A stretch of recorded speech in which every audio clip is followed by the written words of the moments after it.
देखिए अमूमन होता है ये है कि जब किसी की दलीलें सबमिशन दी जाते हैं तो उनके वकील बोलते हैं, लेकिन आज कोर्ट से अरविंद केजरीवाल ने समय मांगा, कोर्ट ने उन्हें 5 मिनट का समय दिया, ईडी ने इस पर आपत्ति जताई, तो उस पर अरविंद केजरीवाल ने जब बोला तो उन्होंने कहा कि घोटाला ज़रूर है लेकिन घोटाला ईडी की तरफ से है और आप जितना चाहे मुझे ईडी की रिमांड पर रख लीजिए, हम इसका ईडी की रिमांड का विरोध नहीं करेंगे। तो अरविंद केजरीवाल ईडी की जांच पर सवाल उठा रहे हैं, पहले भी उठाते रहे हैं, चाहे हालांकि सत्येंद्र जैन का मामला दूसरा था, 2017-18 का मामला था, पीएमएलए का मामला था वो भी, इसके बाद चाहे मनीष सिसोदिया हो चाहे संजय सिंह हो, तो ये सभी लोग पीएमएलए के मामले में ही कस्टडी में रहे हैं अभी तक।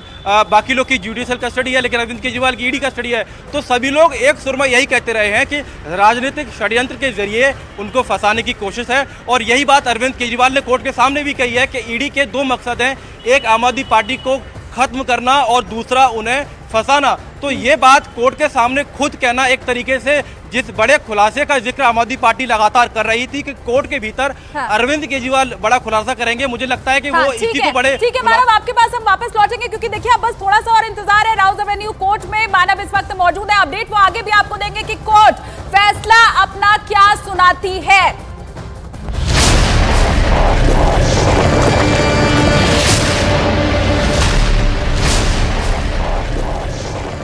आधे बाउल दही में।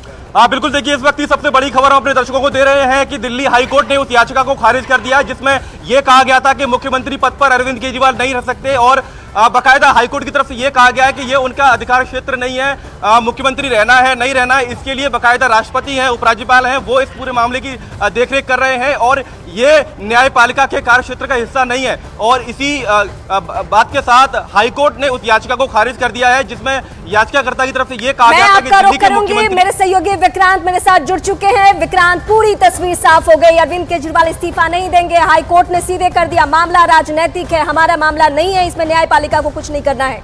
अब आगे क्या होने वाला है? देखिए इस मामले में रीमा आज साफ कहा है कि इस समय जुडिशियल समीक्षा इस मामले में नहीं की जा सकती और दिखा है कि उनसे हटाया जाना जरूरी है। कोर्ट इस मामले में जो याचिका में कहा गया है कि उन्हें पद से हटाया जाए, इसकी कोई न्यायिक समीक्षा नहीं की जा सकती क्योंकि कहीं भी कानून में ये नहीं लिखा है कि उनको पद से हटाया जाना चाहिए। लेकिन कोर्ट ने कहा कि चूंकि हम इसमें न्यायिक हस्तक्षेप नहीं कर रहे हैं, लेकिन कोर्ट ने याचिका खारिज करते हुए ये कहा है कि वो केस के मेरिट पर कुछ नहीं बोल रहे हैं, लेकिन केवल इस कारण से इसे खारिज कर रहे हैं क्योंकि इसमें न्यायिक हस्तक्षेप का कोई कारण नजर नहीं आता।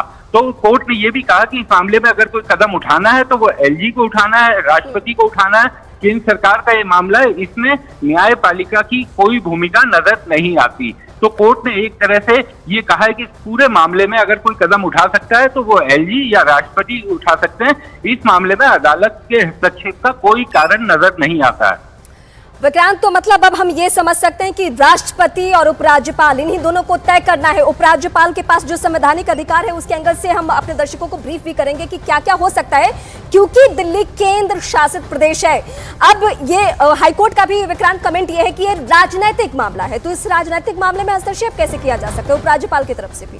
देखिए रीमा, इस मामले में क्योंकि हमारा जो देश का कॉन्स्टिट्यूशन है और जो लॉ है उसमें कहीं भी ये नहीं लिखा है कि अगर कोई सीएम गिरफ्तार हो जाता है तो उसे पद से इस्तीफा देना होगा। ये नैतिकता मामला है, अगर वो नैतिक रूप से इसे गलत मानते हैं तो कई मौकों पर हमने देखा है कि मुख्यमंत्री, कई ऐसे मुख्यमंत्री हुए जिनको जब गिरफ्तार किया गया तो उससे पहले उन्होंने इस्तीफा दिया। लेकिन अरविंद केजरीवाल चूंकि इस्तीफा नहीं दिया है उन्होंने और वो कह रहे हैं जेल से ही सरकार चलाएंगे, लेकिन कानून में कोई ऐसा प्रावधान नहीं है कि वो जेल में रहते हुए सीएम ना रह पाए। इसी कारण कोर्ट ने इसमें हस्तक्षेप नहीं किया, लेकिन कोर्ट ने ये जरूर कहा है कि अगर कोई संवैधानिक संकट या कोई वैसी स्थिति आती है तो एलजी इस मामले में देखेंगे। कोर्ट ने ये भी कहा कि उन्होंने आज एलजी का बयान अखबारों में पढ़ा था कि हम जेल से सरकार नहीं चलाने देंगे, तो जो भी फैसला लेना है या जो भी कदम उठाना है वो एलजी को उठाना है, वो राष्ट्रपति को अपनी रिपोर्ट भेज सकते हैं। उस मामले में हमारा कोई हस्तक्षेप का कारण नजर नहीं आता और इसी कारण कोर्ट ने ये याचिका खारिज की क्योंकि इसमें न्यायिक समीक्षा के हस्तक्षेप का कारण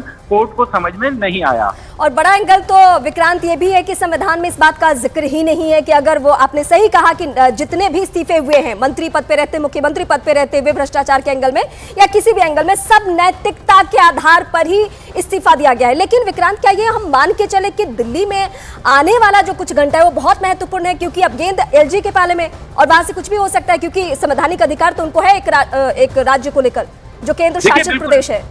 देखिए बिल्कुल इस मामले में मुझे साफ जो दिखाई दे रहा है, हाँ। क्योंकि हम पहले से देख रहे हैं कि इस मामले में कोर्ट हस्तक्षेप नहीं कर सकती, क्योंकि कॉन्स्टिट्यूशन इस मामले में साइलेंट है।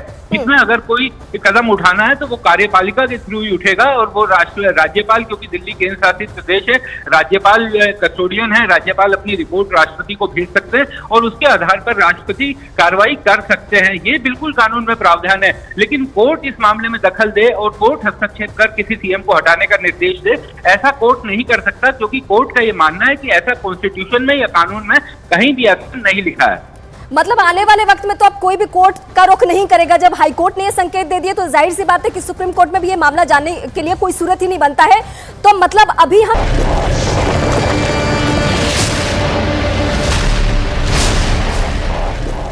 और बड़ी खबर इस वक्त की आपको बता दें, केजरीवाल के ऊपर कोर्ट में सुनवाई पूरी हो चुकी है। कुछ ही देर के बाद कोर्ट अपना आदेश सुनाएगा। दोनों ही पक्षों की बातचीत सुनने के बाद कोर्ट ने अपने आदेश को सुरक्षित रखा है और फैसला कोर्ट की तरफ से कुछ ही वक्त में आ जाएगा। ईडी ने भरपूर तरीके से कोर्ट में यह बताया कि कैसे उसके पास पूरे गवाह मौजूद है कि 100 करोड़ जो पैसा लिया गया उसका इस्तेमाल गोवा चुनाव में भी हुआ। बस थोड़ा सा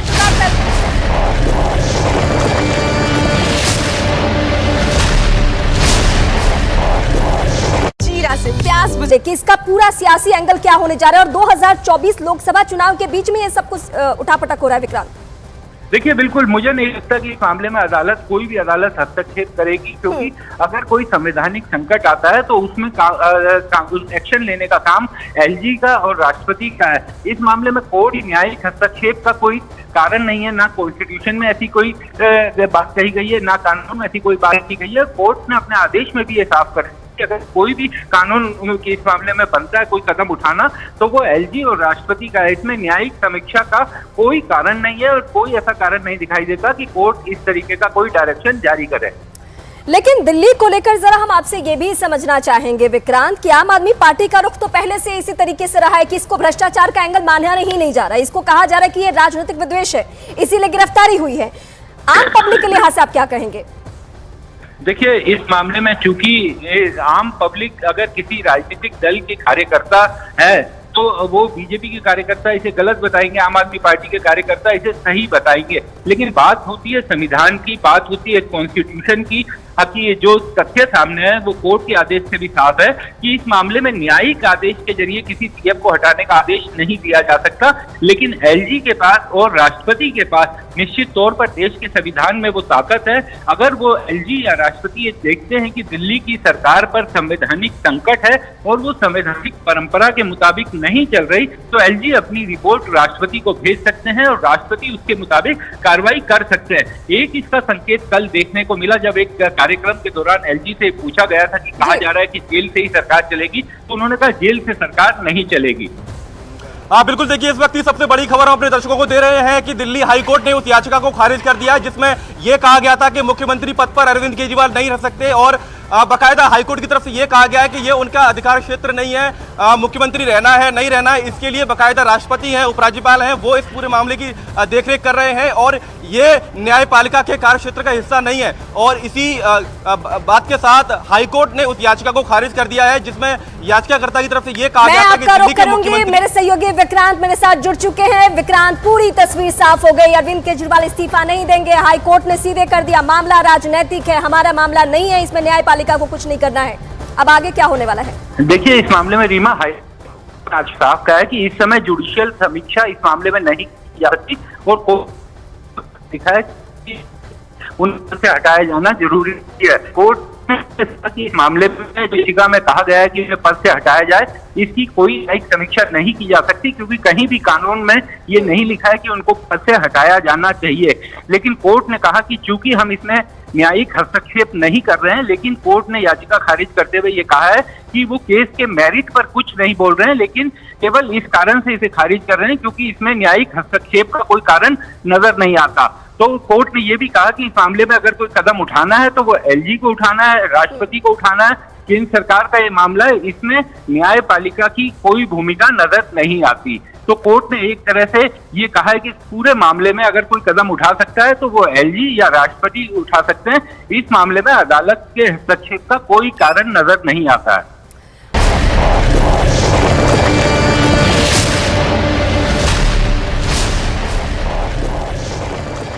और बड़ी खबर इसी बीच आपको बता दें, अरविंद केजरीवाल की रिमांड के ऊपर बस कुछ ही वक्त में फैसला आने वाला है। कोर्ट ने अपने फैसले को सुरक्षित रखा है।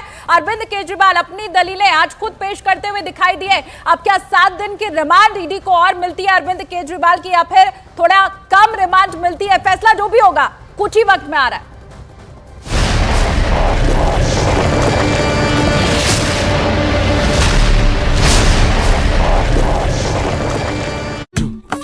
हम ये समझ सकते हैं कि राष्ट्रपति और उपराज्यपाल इन्हीं दोनों को तय करना है। उपराज्यपाल के पास जो संवैधानिक अधिकार है उसके एंगल से हम अपने दर्शकों को ब्रीफ भी करेंगे कि क्या क्या हो सकता है, क्योंकि दिल्ली केंद्र शासित प्रदेश है। अब ये हाईकोर्ट का भी विक्रांत कमेंट ये है कि ये राजनीतिक मामला है, तो इस राजनीतिक मामले में हस्तक्षेप कैसे किया जा सकता है उपराज्यपाल की तरफ से भी? देखिए रीमा, इस मामले में क्योंकि हमारा जो देश का कॉन्स्टिट्यूशन है और जो लॉ है उसमें कहीं भी ये नहीं लिखा है कि अगर कोई सीएम गिरफ्तार हो जाता है तो उसे पद से इस्तीफा देना होगा। ये नैतिक का मामला है। अगर वो नैतिक रूप से इसे गलत मानते हैं तो कई मौकों पर हमने देखा है कि मुख्यमंत्री, कई ऐसे मुख्यमंत्री हुए जिनको जब गिरफ्तार किया गया तो उससे पहले उन्होंने इस्तीफा दिया। लेकिन अरविंद केजरीवाल चूंकि इस्तीफा नहीं दिया है उन्होंने, और वो कह रहे हैं जेल से ही सरकार चलाएंगे, लेकिन कानून में कोई ऐसा प्रावधान नहीं है कि वो जेल में रहते हुए सीएम ना रह पाए।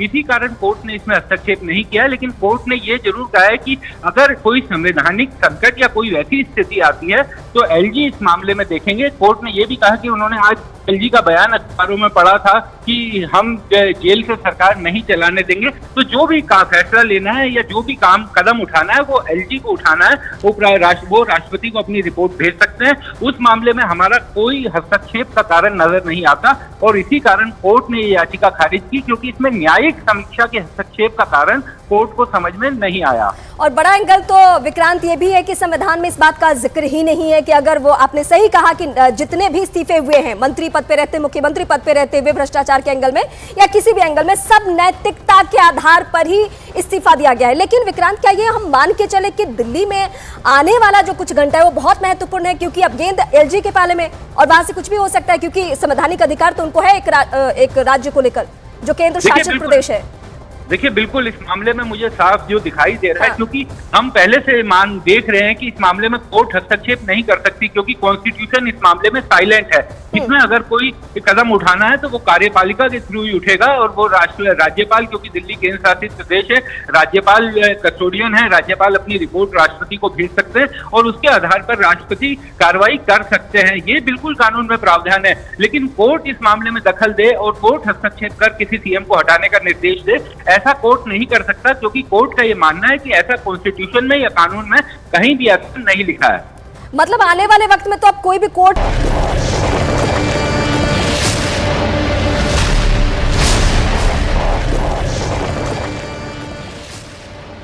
नमस्कार, आप सभी का बहुत बहुत स्वागत है। मेरा नाम रूबिका लियाकत है और इस वक्त आप न्यूज़ 18 इंडिया देख रहे हैं। आज की बड़ी खबर, सबकी नजर इसी बात पर टिकी हुई है, क्या अरविंद केजरीवाल को रिमांड पर आगे ले जा पाती है ईडी? क्योंकि इस वक्त राउज एवेन्यू कोर्ट में फैसला सुरक्षित रख लिया गया है। लंबी जिरह चली है। इनफैक्ट आज खुद अरविंद केजरीवाल ने अपनी दलीलों को पेश किया है। दिल्ली शराब घोटाले में केजरीवाल की रिमांड पर सुनवाई खत्म हो गई है। राउज एवेन्यू कोर्ट ने फैसला सुरक्षित रखा है। सुनवाई के दौरान अरविंद केजरीवाल ने कोर्ट के सामने कई सारी बातें रखी है। खुद उन्होंने बाकायदा ये बातें रखी हैं। कोर्ट में केजरीवाल ने कहा कि 22 अगस्त 2022 को ईडी ने ईसीआई दर्ज किया, मुझे गिरफ्तार किया गया, मुझे किसी कोर्ट में दोषी नहीं ठहराया गया है। ईडी अब तक 31,000 पेज के दस्तावेज जमा कर चुकी है। मेरा सिर्फ 4 बयानों में जिक्र आता है अब तक जो लिए गए हैं। ऐसे में मेरा सवाल ये है कि क्या सिर्फ ये बयान मुझको गिरफ्तार करने के लिए काफी है? इस पर कोर्ट ने केजरीवाल से पूछा कि ये सब आप लिखित में क्यों नहीं दे रहे हैं। केजरीवाल ने जवाब दिया कि मैं कोर्ट में बोलना चाह रहा था। कोर्ट में पेशी से पहले अरविंद केजरीवाल ने अपनी गिरफ्तारी को राजनीतिक साजिश बताया है। और इस पूरी बड़ी कवरेज पर हमारे साथ मानव यादव राउज एवेन्यू कोर्ट से जुड़ रहे हैं, आनंद तिवारी ईडी दफ्तर से हमारे साथ जुड़ रहे हैं। लेकिन पहले आपको ये बयान सुनना चाहिए और उसके बाद मेरे दोनों सहयोगियों से सवाल। एलजी सिंह की सरकार जो है वो जेल से नहीं चलेगी। What would you like to say on this? LG कह रहे सरकार जेल से नहीं चलेगी। ये एक पॉलिटिकल षड्यंत्र है, जनता इसका जवाब देगी। LG saying कि सरकार जो है वो जेल से नहीं चलेगी। What would you like to say on this? LG कह रहे सरकार जेल से नहीं चलेगी। ये एक पॉलिटिकल षड्यंत्र है, जनता इसका जवाब देगी। आनंद तिवारी मेरे सहयोगी ईडी दफ्तर से हमारे साथ है, जरा उनका रुख करते हैं। आनंद को ईडी ने केजरीवाल की 7 दिन की रिमांड मांगी है, फैसला सुरक्षित रख लिया गया है, लेकिन जिस तरीके की दलीलें खुद अरविंद केजरीवाल दे रहे हैं, मैं चूंकि आपका एक एक्सपीरियंस रहा है ईडी किस तरीके से काम करती है, क्या पूरा होमवर्क होता है इस मामले में, अब तक आपको कितने पुख्ता नजर आ रहे हैं जो सूत्र आपके बता रहे हैं वो सबूत जो रिमांड को और आगे तक बढ़ाने में मददगार साबित हो सकते हैं? देखिए रूबिका, पीएमएलए का ये पूरा मामला है। पीएमएलए के तहत ही ईडी ने जो अरविंद केजरीवाल है उनकी गिरफ्तारी की है। आज कोर्ट में ईडी ने बोला भी कि आप रिमांड के ग्राउंड पे बात करिए, आप कुछ और बातें यहाँ पर कर रहे हैं, बॉन्ड से जुड़ी हुई या तमाम चीज़ें। और रूबिका बिल्कुल अगर हम मनीष सिसोदिया की बात करें, वो एक उदाहरण है कि सुप्रीम कोर्ट में ईडी ने मनीष सिसोदिया की जमानत का विरोध करते हुए बड़ी बात बोली थी कि प्रोसीड ऑफ क्राइम 338 करोड़ रुपए की मनी ट्रेल हमारे हाथ लगी है। आज एसजे राजू ने एक बड़ी बात फिर से कोर्ट में कही कि 100 करोड़ रुपए की रिश्वत अरविंद केजरीवाल ने ली, उनकी पार्टी ने ली, और हवाला के जरिए जो पैसा है वो गोवा इलेक्शन में गया। हमारे पास इसके पुख्ता सबूत है, हमारे पास इसके गवाह हैं। और आज ईडी ने जिन नेताओं के बयान गोवा में दर्ज किए हैं, कल जिन्हें सम्मन्स किया गया था, उनके बयानों से अरविंद केजरीवाल का कन्फर्म कराना है। तो रूबिका, इसके सीधे मायने ये है कि अरविंद केजरीवाल की मुश्किलें अभी कम होने का नाम नहीं ले रही हैं, क्योंकि जिन नेताओं ने बयान ईडी के सामने दिए हैं पीएमएलए के, वो बयान क्या हैं? अगर वो बयानों में अरविंद केजरीवाल या के कविता का नाम का इन लोगों ने जिक्र किया होगा तो जाहिर तौर पर अरविंद केजरीवाल की मुश्किलें बढ़ेंगी। 7 दिन की रिमांड जो है इन्हीं ग्राउंड पे मांगी है कि अरविंद केजरीवाल जांच में सहयोग नहीं कर रहे हैं, वो गोलमोल जवाब दे रहे हैं। और हम लगातार ये दिखाते भी रहे अपने दर्शकों को कि अरविंद केजरीवाल पहले दिन से ही ईडी की पूछताछ में सहयोग नहीं कर रहे हैं। के कविता का भी यही रुख था। हालांकि के कविता अब न्यायिक हिरासत में चली गई हैं, तो कुछ देर के बाद, लगभग आधा पौन घंटे के बाद कोर्ट अपना ऑर्डर दे देगा। देखना होगा कि कितने दिन की फर्दर रिमांड जो है वो ईडी को मिलती है अरविंद केजरीवाल की। और पीएमएलए कानून में आपसे बेहतर और कौन जान सकता है आनंद, के बहुत मुश्किल होता है, क्योंकि प्रूफ अगर किसी को देना है रिहाई के लिए या बेल के लिए तो वो आरोपी को देना होगा। ही हैज टू प्रूव कि इससे मेरा कोई वास्ता या कोई लेना देना नहीं है। लेकिन अब तक ईडी ने जो भी बातें पेश की है कोर्ट में, वो क्लियरली ये बता रही हैं कि एक मनी ट्रेल, उसका कनेक्शन वो लोग क्लियरली बैठा चुके हैं। दूसरा ये कि गोवा में जिन लोगों से बातचीत हुई है उनसे क्वेश्चनिंग करनी है, और उन्हीं क्वेश्चंस को ले जाकर क्रॉस क्वेश्चनिंग अरविंद केजरीवाल से भी करनी है। केजरीवाल पर ईडी ने आज बड़े आरोप लगाए हैं। ईडी ने कहा कि केजरीवाल कॉमन मैन नहीं है, कोई कॉमन मैन इतने बड़े बड़े वकील हायर नहीं कर सकता है। ईडी ने 7 दिन की रिमांड बढ़ाने की अब मांग कर दी है। ईडी ने यह आरोप लगाया है कि केजरीवाल मोबाइल का पासवर्ड नहीं बता रहे हैं, जांच में सहयोग नहीं कर रहे हैं। अभी आनंद को आप सुन रहे थे, और यही वजह है कि अभी हमें कुछ और खुलासे करने हैं। उनको बकायदा सहयोग चाहिए अरविंद केजरीवाल का, जो वो नहीं कर रहे हैं, और इसीलिए ईडी ने 7 दिन की रिमांड जो है और मांगी है। राउज एवेन्यू कोर्ट से मानव मेरे सहयोगी जुड़ चुके हैं, उनका रुख करते हैं। मानव, फैसला सुरक्षित रखा जा चुका है, कितनी देर हमें इंतजार करना होगा? अभी 3:05 हो रहे हैं जब मैं आपसे ये सवाल पूछ रही हूँ। बिल्कुल देखिए, दोनों ओर से दलीलें बहुत ज़्यादा देर तक नहीं रखी गई हैं। ऐसे में होता यह है कि जितनी ज़्यादा देर तक दलीलें दी जाती हैं, फैसला टाइप किया जाता है, तो बहुत लंबा समय लग जाता है रूबिका। लेकिन बहुत ज़्यादा यहाँ पर दलीलें नहीं दी गई हैं, बहुत ज़्यादा देर तक कोर्ट की कार्रवाई नहीं चली है। तो ऐसे में मुझे लगता है कि 15 से 20 मिनट में ये फैसला आ जाना चाहिए। हालांकि पिछली बार काफ़ी कई घंटे तक इंतजार हमें करना पड़ा था, लेकिन आज संभवतः हो सकता है कि अब से 15 से 20 मिनट में फैसला आ जाए। 4 बजे के आसपास ये फैसला आ सकता है। लेकिन जो बातें आज कोर्ट में रखी गई हैं, उनका अरविंद केजरीवाल ने खुद अपना पक्ष रखा। उसके बाद जिस तरीके से ईडी की तरफ से जब कार्रवाई शुरू हुई, तो सबसे पहले ये कहा गया कि अरविंद केजरीवाल मदद नहीं कर रहे हैं, जाँच में सहयोग नहीं कर रहे हैं, और उनके जो जवाब हैं वो गोलमोल हैं। तो आप याद करिए, जब अरविंद केजरीवाल की गिरफ्तारी हुई थी, उस वक्त भी ईडी ने एक बड़ा ग्राउंड यही बताया था कि पूछताछ में सहयोग नहीं किया, जांच में सहयोग नहीं किया, इसलिए और आगे पूछताछ करनी है, इसलिए हमने गिरफ्तार किया है।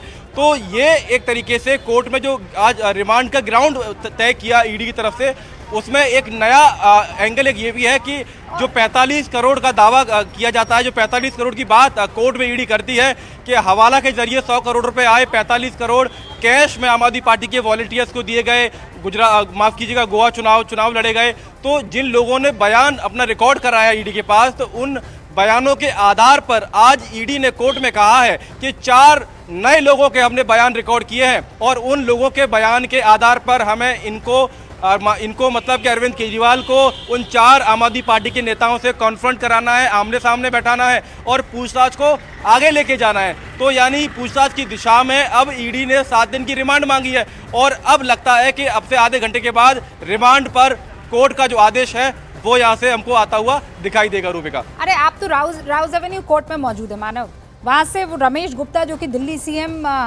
को रिप्रेजेंट कर रहे हैं, वकील हैं उनके इस पूरे लिकर स्कैम को लेकर, आज वो ये कह रहे हैं कि अरविंद केजरीवाल जो है वो पूरी तरह से सहयोग देने के लिए राजी है और ये भी कहा है कि वो जो है अगर चाहते हैं कि कस्टडी में और रखा जाए तो इसके लिए भी राजी हैं। क्या ये बात सही है? देखिए, आज कोर्ट से समय मांगा था अरविंद केजरीवाल ने अपनी बात रखने के लिए। तो जब अरविंद केजरीवाल ने सारी चीज़ें कह दी, जब जितने भी लोग हैं जो अप्रूवर बन गए हैं, जो सरकारी गवाह में एक तरीके से पलट के सरकारी गवाह बन गए हैं, तो उन लोगों को लेकर अरविंद केजरीवाल की जो तर्क थे उनको देने के बाद अरविंद केजरीवाल ने कहा कि मैं ईडी की रिमांड का विरोध नहीं करता हूं, आप जितना चाहो मुझे ईडी की रिमांड में आप रख सकते हैं, लेकिन घोटाला वो है जो ईडी कर रही है। तो अरविंद केजरीवाल ने ईडी की कार्यशैली पर, उनकी जांच पर सवाल तो खड़े किए हैं। हालांकि ईडी के वकील ने इस पर आपत्ति भी जताई। उन्होंने कहा कि आप जो भी सारी बातें रख रहे हैं ये ईडी की जांच का एक पहलू है, अभी जांच चल रही है, ये मामला ट्रायल कोर्ट में चल रहा है, ऐसे में आप अपनी बात तो रख सकते हैं, लेकिन ये अभी जांच का एक पहलू है। तो ये बात सही है कि अरविंद केजरीवाल की तरफ से, उनके वकील की तरफ से ईडी की रिमांड का विरोध नहीं किया गया। और अरविंद केजरीवाल ने खुद जब वो कोर्ट में बोले तो उन्होंने कहा कि आप मुझे जितना चाहे ईडी की रिमांड पर रख लीजिए, लेकिन घोटाला जो है वो ईडी कर रही है और ईडी का मकसद आम आदमी पार्टी को खत्म करना है और मुझे फंसाना है। तो ये आरोप भी अरविंद केजरीवाल की तरफ से कोर्ट के भीतर लगाए गए हैं। रूबिका।